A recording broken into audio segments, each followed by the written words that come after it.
Shannan Maria Gilbert was born on October 24, 1986, in the city of Lancaster, Pennsylvania. She was the daughter of Mary Gilbert and had four more sisters: Sarah, Cher, and Stevie Smith Gilbert.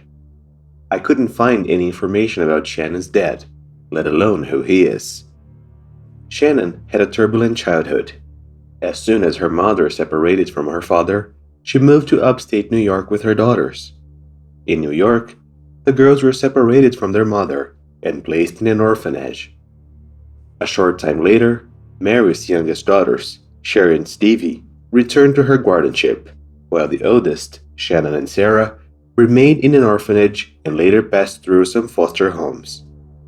One of Shannan's foster mothers described her as a cheerful, smart girl who even managed to get through 2 years of classes in one while in high school. The same adoptive mother kept in touch with her in the later years, and according to people close to her, the two were very attached. As a teenager, Shannan was diagnosed with bipolar disorder and started taking medication for it, but she stopped taking it, claiming that the medication made her tremble. After graduating from high school, Shannan worked in a few places to earn money. She was a receptionist at a hotel, a clerk at a store, and also worked as a snack preparer at a center for the elderly. Later, in the year 2007, she moved with her boyfriend to Jersey City, a city located in the state of New Jersey. In Jersey City, Shannan joined a call girl agency while trying to become a professional singer and actress. Call girl, from those who don't know, is like an escort service. Her story as a call girl was as turbulent as her childhood. She was arrested at least once, and one occasion, she was so badly beaten that she needed a titanium plate in her jaw. According to reports, at the same time she started using narcotics. Shannan advertised her services on the internet for $200 an hour. She kept 2/3 of what she received, and the remaining third was pocketed by her driver, a man named Michael Pack, who accompanied her to the sites and also acted as a kind of security if necessary. In just one night, Shannan raised over $600 and kind of blew her away. Soon, she spent her money on expensive things, moved to a bigger and better place, and showered her birth mother, sisters, and nephews with gifts. She also started taking classes at an online college in hopes of graduating and not having to work as a call girl one day. Her mother knew about her work and tried to get her to quit, but Shannan said she couldn't stop because she needed the money. On May 1st, 2010, 24-year-old Shannan Maria Gilbert disappeared without a trace. As soon as she was not able to contact her daughter, Mary Gilbert contacted the local police to report her disappearance. According to investigations, Shannan was last seen near Gilgo Beach on Long Island, New York, after meeting with a client. Jersey City, where she lived, is located right on the border of the states of New Jersey and New York, so it was common for her to also have clients in the neighboring state. The distance from Jersey City to Long Island is about 90 kilometers, a journey that can be done in 1.5 hours by car. We can say that is a relative short time distance for American standards. Later, detectives discovered the identity of the client who was with Shannan hours before she disappeared. It was Joseph Brewer, a resident of Oak Beach, a gated community located in Long Island. In deposition, Joseph told investigators that he had indeed engaged Shannan and that he was with her the night she disappeared. He said that a few minutes after the young woman arrived at his house, she started acting strange and had what he described as a panic attack.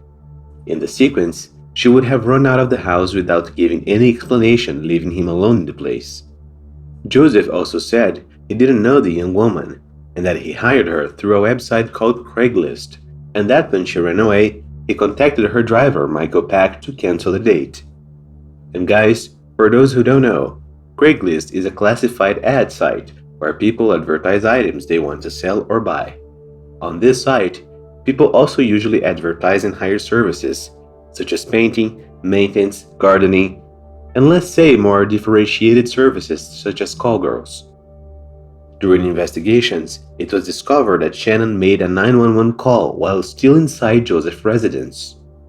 In the call, that was recorded as well as all the calls that are made to the emergency, the young woman says that she's being pursued and that they are trying to catch her. However, she cannot give many details, let alone explain the situation better, speaking some rambling things, hinting that she might be hallucinating. Detectives also discovered that after the young woman ran out of Joseph's house, she started hitting the neighboring houses that are in the condominium. According to reports from these residents, the young woman seemed upset and very afraid. She ran from one side to the other asking for help, saying that they were trying to catch her. Some of them, seeing the scene, decided to call the police. However, when a police team arrived and carried out a small search on the area, they couldn't find the young woman anywhere. In later days, detectives investigated Joseph Brewer, who until then was the prime suspect in the disappearance of Shannan Gilbert. However, detectives found no physical evidence that could actually link the man to the disappearance, and he was ruled out as a suspect. In the days that followed, the police began to show little interest in the case, practically dropping it. Mary Gilbert, Shannan's mother, always made a point of following the investigations from the beginning. After all, it was her daughter who was missing. With that, she soon noticed this lack of interest from the authorities, and fearing that her daughter's case would be forgotten, she turned to the press. To the media, Mary said that the police was not taking her daughter's case serious because she was working as a call girl. She also said that no matter what she had to do, she would go all the way to put pressure on the authorities so that her daughter's case wouldn't be forgotten. Mary Gilbert's appeals had an effect, and the eyes of the press and the population turned to the local authorities, who began to be pressured to find the missing girl. Before long, search teams were assembled and began scouring the area where Shannan was last seen. But what they found was something much worse. On December 10, 2010, as teams searched the Gilgo Beach area, a sniffer dog indicated a location where something was buried. When digging this place, the police found a body belonging to a woman. Initially, authorities believed it to be Shannan Gilbert, but after DNA analysis, it was confirmed that the body belonged to another woman named Melissa Barthelemy. Melissa Barthelemy was 24 years old and lived in the Bronx, New York. Like Shannan, she was also a call girl and also advertised her services on Craigslist. Melissa was last seen on the night of July 10, 2009.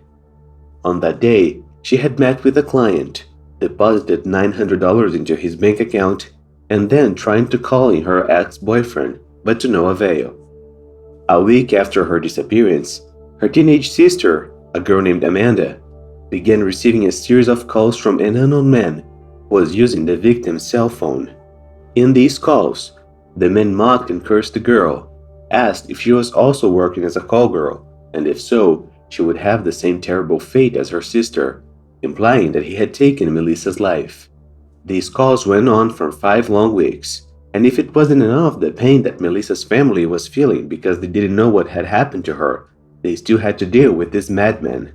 The police even tracked down these calls at the time, which pointed to somewhere in Midtown Manhattan and Massapequa in New York, but they were unable to locate the person responsible for them. After the discovery of Melissa, the police returned to the same area where she was found and Shannan had disappeared to continue the search. On December 13, 2010, not far from the location where Melissa was found, police officers made 3 more macabre discoveries. That's right, there were 3 more bodies buried in that same area, and they all belonged to women. Later, after analysis, the bodies were identified as Maureen Brainard Barnes, Megan Waterman, and Amber Lynn Costello. All were call girls, and all advertised their services on Craigslist. Maureen Brainard Barnes was 25 years old and lived in the city of Norwich in the state of Connecticut, which is about 150 kilometers from Long Island. She was last seen on July 9, 2007, saying that she planned to spend the day in New York, after which she was never seen again. The young woman was a mother of 2. She had worked as a call girl in the past and had stopped for some time. However, she had returned to work on it after receiving an eviction notice. Maureen's intention was to raise some quick cash to pay the rents and not get evicted along with her kids. The other victim, Megan Waterman, was 22 years old and a resident of the city of South Portland in the state of Maine, which is about 470 kilometers from Long Island. She was last seen on June 6, 2010, while staying at a motel in Hopog, New York. She had a daughter and also a boyfriend whom she called the way before to let him know she was leaving and would call him later. But as we know, she never called again. And lastly, we have Amber Lynn Costello, a 27-year-old girl who lived in the city of West Babylon in New York, which is just 25 kilometers from Long Island. She disappeared on September 2, 2010, after meeting a client who reportedly called her several times, saying he would pay $1,500 for her services. Initially, Amber's family thought she was in a rehab center as the young woman was addicted to narcotics. For this reason, they only informed the authorities about her disappearance months later.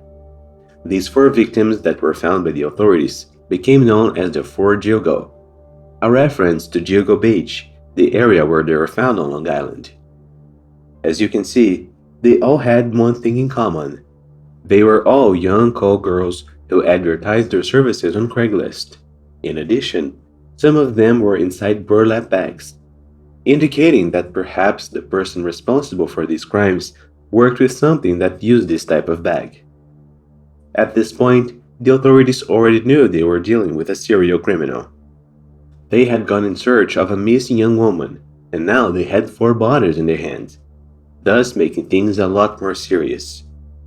As soon as this information became public, the attention of the entire country turned to Long Island. The press quickly went to the area where the police made the terrible discoveries and began to search the place in a kind of treasure hunt. They were intent on finding any evidence or even another body, which would somehow bring them a lot of audience. In the months that followed, the police focused their investigations on every piece of evidence they found. However, they came up with nothing that would lead them to the person responsible for these crimes. The search for Shannan Gilbert continued, and in March and April 2011, 6 more bodies were found, bringing the total to 10 victims. Of these 6 bodies, 4 were adult females, 1 was an Asian adult male, and the other was a 2 to 4-year-old girl. Only 2 of the 6 could be identified, being Jessica Taylor and Valerie Mack. Jessica was 20 years old and lived in Manhattan in New York, about 90 kilometers from Long Island. She disappeared in July 2003, and on July 26 of the same year, only her trunk was found, 72 kilometers from Jilgo Beach. Like the other victims, Jessica was also a call girl. The other identified victim, Valerie Mack, was a 24-year-old girl who lived in the city of Philadelphia in the state of Pennsylvania, about 250 kilometers from Long Island. She was also a call girl and was last seen near the city of Port Republic in the state of New Jersey. Valerie disappeared in the year 2000, and on November 19 of the same year, her torso was found, wrapped in garbage bags that had been thrown in a forest that is crossed by a highway in Manorville, New York. Later, her other parts were found in Jilgo Beach as I mentioned, but until then they had not been identified, something that happened only in May 2020. Prior to identification, authorities referred to Valerie Mack as Jane Doe No. 6. The remaining victims were named Jane Doe No. 3, Baby Doe, John Doe, and Jane Doe No. 7. During investigations, it was discovered that the torso of Jane Doe No. 3 had already been found 14 years earlier, on June 28, 1997, at Hempstead Lake State Park in Nassau County, New York. It was also discovered that she and Baby Doe were mother and daughter, were wearing similar gold jewelry, and were African American. The other victim, John Doe, was an Asian man aged between 17 and 23. He was dressed as a woman and had suffered blunt trauma to the head region. As for Jane Doe No. 7, she was a Caucasian female aged between 20 and 50 years old. According to the investigations, after DNA analysis it was confirmed that other parts of her had already been found in April 1996. Also according to the investigations, the victim had a surgical scar on her left leg. Now the police had 10 victims on their hands, and they had no idea who was responsible for it. In addition to these victims, there were 5 others that authorities found years ago and believed to be linked to the same serial criminal. Of these 5 other victims, 3 have been identified, and the other 2, the identities still remain a mystery. The 3 victims identified were Tina Elizabeth Foglia, a 19-year-old girl who was last seen in February 1982. She had hitched a ride from her home to the Hammerheads Rock Festival to see her friend play. Later, several parts of it were found in different locations near Gilgo Beach. Police believe she may have been one of the serial killer's first victims, but they don't rule out the possibility that she was the victim of someone else. The other identified victim that I couldn't find pictures is Andre Isaac, a 25-year-old professional drag queen known by his stage name Sugar Bear. Andre was last seen on November 2002 in eastern New York. Later, like Tina Foglia, various parts of it were found in different locations. The third identified victim is Tanya Rush, a 39-year-old woman who was last seen around 3 a.m. on June 23, 2008, walking towards a subway station in Brooklyn, New York. A few days later, on June 27, a cleaning crew found her split into pieces inside a suitcase near a park in New York. Tanya was a mother of 3, a Salvation Army volunteer, and a telemarketer. According to investigators, she started working as a callgirl to support her addiction. The other 2 victims who were not identified were named the Unknown Woman of Flattingtown and Unknown Woman of Mamaroneck. According to detectives, the Unknown Woman of Flattingtown was in her 20s and 30s and was possibly of Asian origin. Her remains were found by a woman walking her dog on January 23, 2013, in a small patch of a brush along the coast at the end of Sheep Lane in New York. As for the Unknown Woman of Mamaroneck, detectives believed she's a light-skinned Hispanic or African-American woman. She had a tattoo of 2 cherries on her left breast, which caused detectives to also call her Cherries. Like the other victims, she was also split and some of her parts were found in the year 2007 in several different locations. The media made a point of covering every step and every discovery by the authorities. The people of Long Island and the surrounding area were very scared, and rightfully so, as there was a serial criminal on the loose who had an extensive knowledge of the area and had been at work for years. Searches continued, and on December 13, 2011, Shannan Gilbert's body was found in a swamp in Oak Beach, half a mile from where she disappeared. Days earlier, her clothes and belongings had been found nearby. For the authorities, Shannan's case had been accidental. According to them, after she ran out of her mind from her client's house and knocked on the neighbors' doors, she entered the surrounding woods, and because it was dark, she didn't see the swamp when she tripped and fell into it. The coroner ruled that the cause of death was inconclusive, and ultimately, detectives said that there was no evidence linking the Shannan case to the other Gilgo Beach crimes. Despite these conclusions from the authorities, the young woman's family didn't accept the official version. To them, her behavior the night she disappeared and her 911 calls indicated that something happened to her that night. In addition, a doctor who previously worked with the Suffolk County Police Department, who were responsible for the investigation, became a suspect in Shannan's case. This doctor's name is Peter Hackett, and he lives in the same condo as Joseph Brewer, the client Shannan went to meet the day she disappeared. In that call, Peter would have told her that he ran a kind of shelter for rebellious girls and that Shannan was in his care. Wanted by the police to provide clarification on this story, Peter denied having called Mary and also denied having had any contact with her daughter. However, phone records from his home showed that he had indeed called and talked to Mary Gilbert, and that ended up putting him in hot water. Mary believed that Peter had injected her daughter with some substance in order to calm her down, but the effect of this substance ended up contributing to the young woman's death. With that, Mary Gilbert and her lawyer filed a lawsuit against Peter Hackett. The detectives later ruled Peter out as a suspect, claiming he had a history of inserting himself into certain important events in an attempt to gain attention. Of course, this didn't go down very well for the department, and soon the media and the population started accusing the police of protecting the doctor. In the end, things came to an end, and Peter Hackett was never charged with any crime. But Shannan's family didn't rest and decided to carry out a parallel investigation. With the help of John Ray, the family's attorney, they hired Michael Batten, an independent medical examiner who was tasked with reanalyzing Shannan's body. In that new analysis that took place in 2016, Michael was unable to determine whether Shannan had been a victim of a crime or not, due to the lack of soft tissue. However, he stated that Shannan's cause of death was not because of the tripping and falling into the sump water, but because of an injury she suffered to a bone in her neck, which may have been caused by someone else. This challenged the official version of the authorities and opened the door to other theories, but nothing advanced.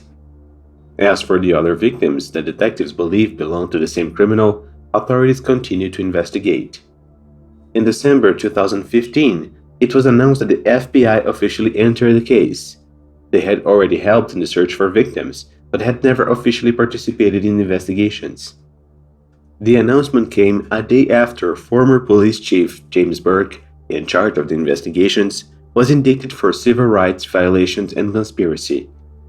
James, who had resigned from the department in October 2015, reportedly blocked the FBI's involvement in the cases for several years.